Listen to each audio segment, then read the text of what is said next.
Welcome to Tampa, Florida in June of 2023. Hey everyone, I'm Patrick from Oakland Travel, and we are on board the Serenade of the Seas. We're up on the Helipad, and we are very slowly pulling away from the cruise terminal. There you see Grandeur of the Seas. They are docked at cruise terminal number 2.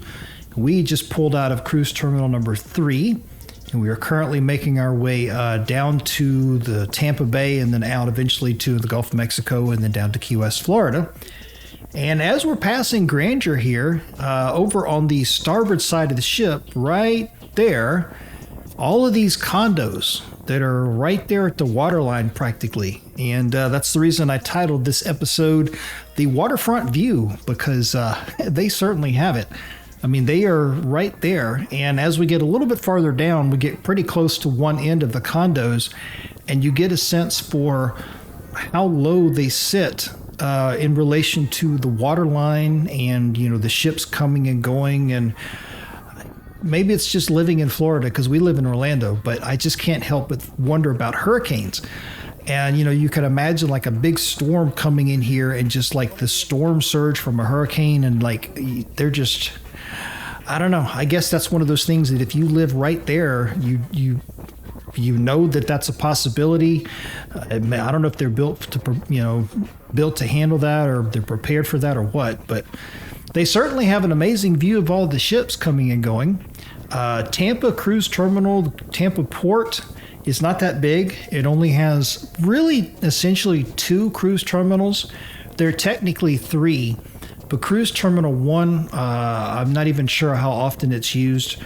And there's a kind of a limiting factor for Tampa, because when you get way down towards out towards the Gulf of Mexico, as you're leaving Tampa Bay, there's a huge bridge down there that all of the cruise ships have to pass under. And from what I've read, only certain size of ships and smaller can make it under the bridge. And as an example, like an Oasis class ship, I don't think an Oasis class ship could make it under the bridge.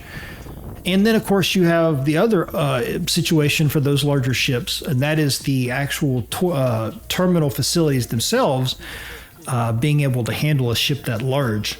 So this cruise terminal here at Tampa can handle probably what I would say medium-sized ships at their largest, maybe something around the lines of like 130 to 150,000 gross tons, which is a little bigger than what Serenade of the Seas is. Serenade clocks in at like 80-something thousand, 90-something thousand gross tons. So these smaller ships go out of Tampa a lot.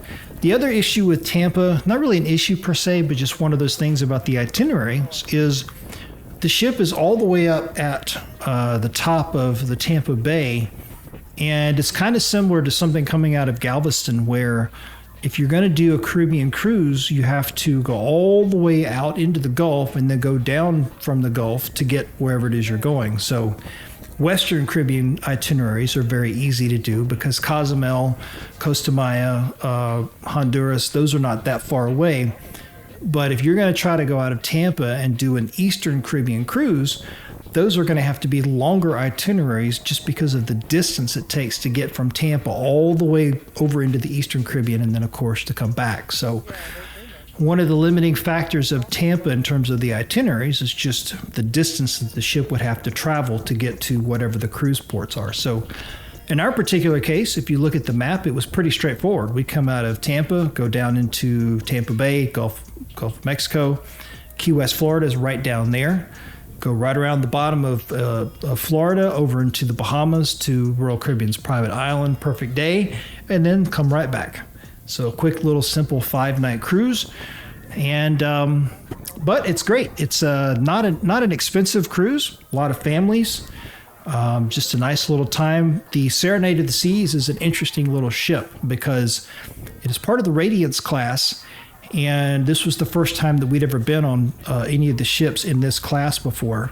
And we noticed quite a few interesting design choices that are not a positive, not a negative, just an interesting difference between this class of ship and a lot of the other ones from Royal Caribbean that we've been on. And we've been on the Quantum Ultra class. We've been on Oasis class several times. We've been on Voyager class, Freedom class, a bunch of different ones, right, over the years, because we're a diamond level Crown and Anchor.